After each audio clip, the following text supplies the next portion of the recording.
दोस्तों नमस्कार, मैं हरित पी सिंह। मैं आज आपके लिए लेके आया हूँ तनाव मुक्त रहने के लिए 6 तरीके।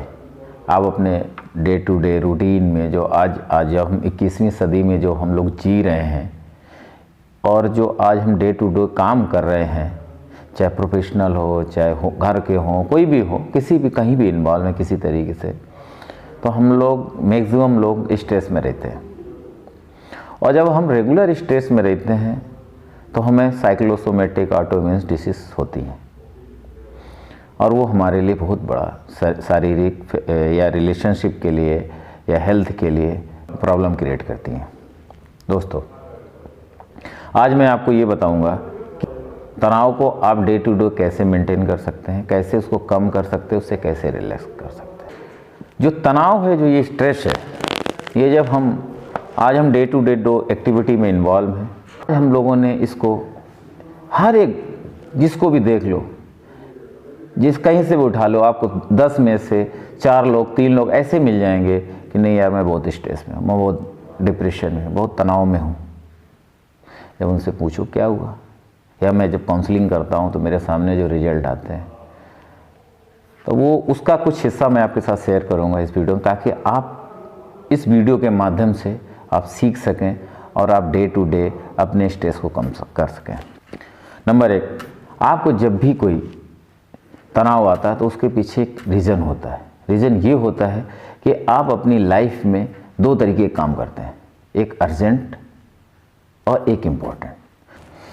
तो फर्स्ट पॉइंट ये है, मैं आपको कहना चाहूँगा, जब भी आप अपने को एनालिसिस करिए और एक लिस्ट बनाइए, उसमें लिस्ट में ये बनाइए कि आपके इम्पोर्टेंट काम क्या हैं और अर्जेंट काम क्या हैं। अर्जेंट काम और इम्पोर्टेंट काम को अलग अलग करेंगे।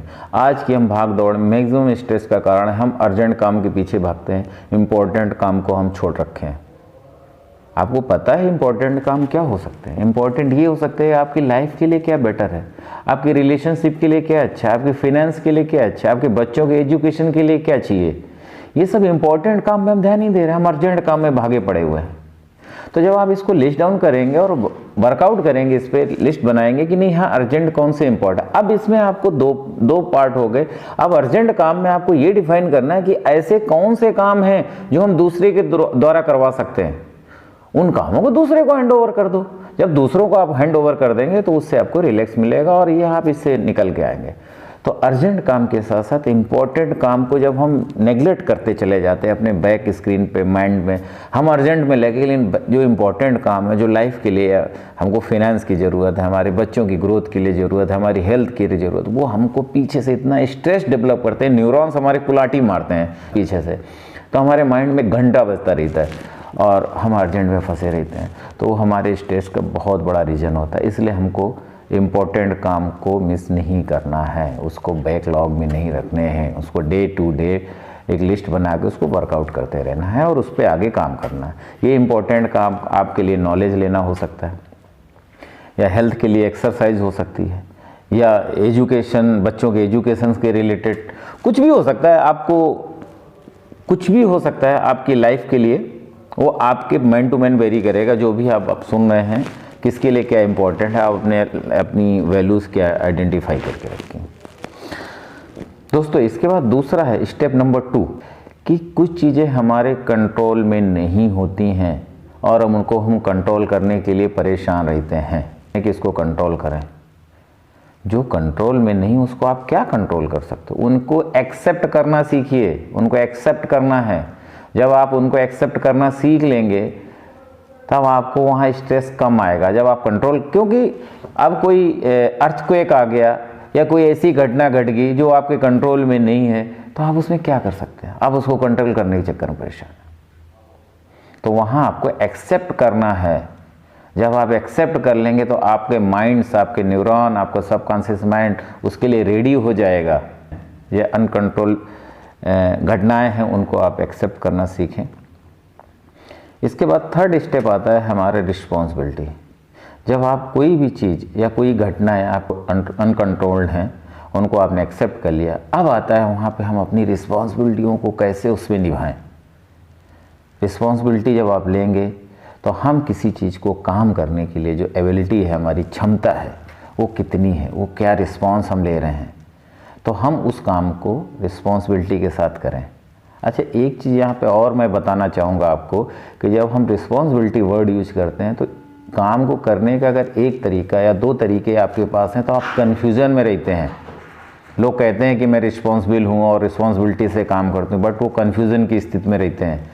तो इसलिए हमेशा अगर जिस बंदे के पास, जिस इंसान, जितने भी लोग यहाँ आप यूट्यूब देख रहे हैं, जिस बंदे के पास डे टू डे रूटीन में काम करने के लिए तीन या तीन से ज़्यादा तरीके हैं किसी भी काम करने के लिए, वो कभी स्ट्रेस में नहीं रहेगा। जिसके पास एक या दो तरीके हैं किसी काम को करने के लिए, वो हमेशा कन्फ्यूज़न और डालिमा के स्टेट में रहेगा और हमेशा स्ट्रेस में रहेगा। इसलिए रिस्पॉन्सिबिलिटी जब किसी चीज़ की ले रहे हो तो उसके आइडियाज़ डेवलप करिए, क्रिएटिव बने, उसके मल्टीपल तरीके सोचिए कि वो कैसे कितने तरीके से कर सकते हैं। जब उसके अब 3 से ज़्यादा तरीके होंगे, आपको कभी उस काम को करने में आपको कभी भी कोई स्ट्रेस नहीं आएगा।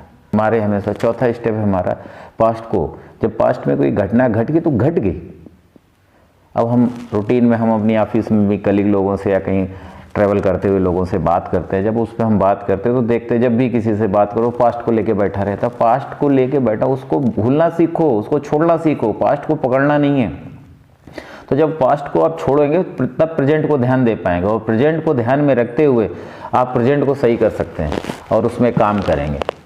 तो हमेशा पास्ट को लेके नहीं बैठना, जो घटना घट गई। क्यों आप अपने सबकॉन्शियस माइंड में उस चीज़ को क्रिएट करते चले जा रहे हो, उसको लेके बैठे हो।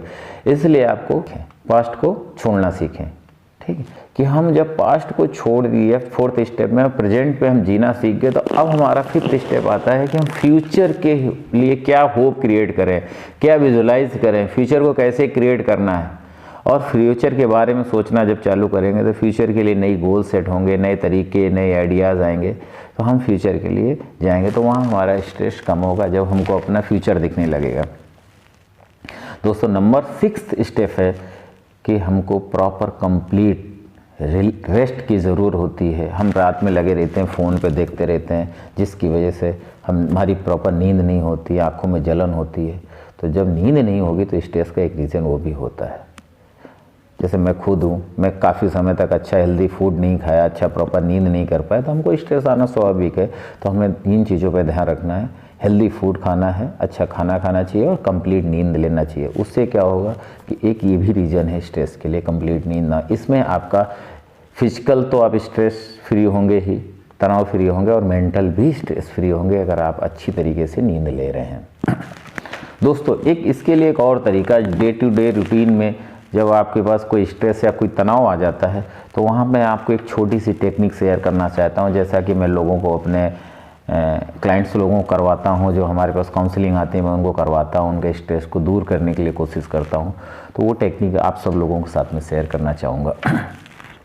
जब भी आप कभी स्ट्रेस में हो या ऐसा लग रहा है कि मैं स्ट्रेस में हूँ, तो आप कोई ऐसी चीज़ अपने माइंड के अंदर आंख बंद करके, ये कोशिश करें शाम को सोते समय करें तो ज़्यादा बेस्ट रहेगा, दिन भर का स्ट्रेस आपका रिलीज़ हो जाएगा।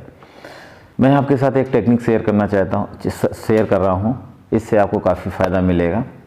आप इमेजिन करिए कि आपके ब्रेन के अंदर एक ग्रुप है, जो फ्रेंड सर्किल है, जो आपका फ़नी फ्रेंड सर्किल है, जो हर एक बात में हंसता, अच्छी कितनी बुराई या किसी मजाक में या किसी भी तरीके का कोई बिहेवियर हो, उसमें वो हंसता, खिलखिला के खूब हंसता है। तो वो फ्रेंड सर्किल आपके ब्रेन में बैठा हुआ है। और इमेजिन करिए कि जब आपको दिन भर की कोई भी स्ट्रेस की चीज़ें हैं, जब उस फ्रेंड सर्किल के बीच में बोलते हैं कि यार मुझे किसी ने आज गाली दे दी, या मेरे बॉस ने मुझे डांट दिया, मेरे बच्चे ने कुछ गलत बोल दिया, मेरे फादर ने डांट दिया, या कोई भी है, किसी ने आपको आके थप्पड़ मार दिया हो और आप उसको बोलो उसने मेरे को थप्पड़ मार दिया, हा हा हा करके वो हंस रहे हैं।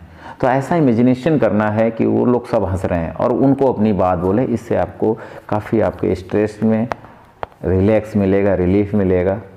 होपफुली ये वीडियो आपको बहुत पसंद आए। धन्यवाद, नमस्ते।